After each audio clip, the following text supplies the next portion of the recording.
Pensioner welfare association Himachal Pradesh का मैं राज्य अध्यक्ष हूँ। पिछले कल हमारी कुनिहार में जो है पेंशनर वेलफेयर एसोसिएशन की एग्जेक्टिव की एक मीटिंग हुई।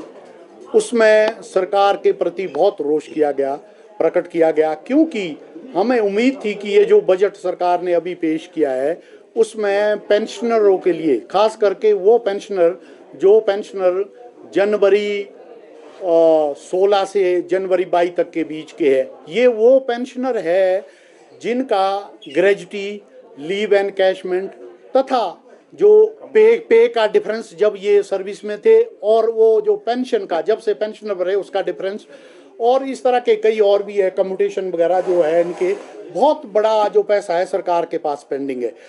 आमतौर पर ऐसे होता था, जो भी सरकार होती थी, जब भी जो पे कमीशन की रिपोर्ट आती थी तो वो दे देती थी। पिछली बार भी एक बार धूमल जी के टाइम में शायद 2 या 3 किस्तों में हमारे को पूरा मिल गया है। पर अब खास करके वो पेंशनर जो 2016 और 22 के बीच के, ये तकरीबन 43,000 के करीब है। इनका बहुत सारा पैसा है। कई तो ऐसे हैं जिनके 10-10, 15-15 लाख है, और कईयों के ज़्यादा भी होंगे जो बड़े अफसर है। चलो हम उनकी बात नहीं करते, खास करके जो स्टेट के बड़े अफसर भी होंगे, जिसमें आपको कह सकते हैं कि ये कोई चीफ इंजीनियर्स वगैरह है, इंजीनियर्स है, टॉप के डॉक्टर्स है, ये कोई डिप्टी डॉक्टर्स वगैरह है, तो बहुत पैसा होगा इनका तो 15-20 लाख से ज़्यादा होगा जो इस बीच रिटायर हुए। पर जो आम पेंशनर है उनका 5-7 लाख से लेकर 10-12 लाख तक पड़ा है। तो पेंशन में बहुत रोष है कि बजट में इसके लिए स्पेसिफिकली अलग नहीं बोला गया। हम ये भी जानते हैं कि बजट प्लान और नॉन प्लान होता है। नॉन प्लान बजट में सैलरी और ये पेंशनर है, ये सारा इकट्ठा होता है जो भी इसमें होगा। पर एक बजट में सिर्फ एक घोषणा अलग से की गई थी कि 3% आपको डीए मिलेगा, और उसके लिए शायद 425 करोड़ के करीब जो इन्होंने रखा भी था अलग से। पर वो 3% भी जो डीए है वो बीच से किस्त डी है। उससे पहले 4% की 2 डी थी, 3% उसके बाद थी। तो इसमें भी पेंशनों में बड़ी निराशा है कि ये बीच से उठा के क्यों दे दिया, अगर देनी थी 4% की देनी थी।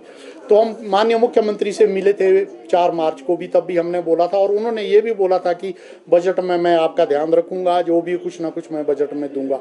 अब बजट से अभी तक नोटिफिकेशन तो कोई हुई नहीं। अब खास करके ये डीए की बात तो सामने आई थी, क्योंकि वो बजट स्पीच में ये क्लियर था। सरकार से ये बोलने कि हमारा जो है ये अपना पैसा है सरकार के पास, ये जो हम अपना पैसा मांग रहे हैं। हाई कोर्ट में कुछ जो है पेंशनर भी गए, वहां से भी डिसीजन हाई कोर्ट में सिंगल जज से हुआ कि आपको ये जो है 6th पे कमीशन का एरियर आपको मिलेगा। ये सिंगल जज का भी फैसला है और डबल का भी हो गया। इवन उसके बाद जी हमारे जो कुछ लोग हैं उन्होंने वहाँ कंटेम्प्ट पिटीशन भी फाइल की है, एग्जीक्यूशन पिटीशन भी फाइल की है। हम यही मांग रहे हैं जो हमारा 2016 से लेकर पेंडिंग है।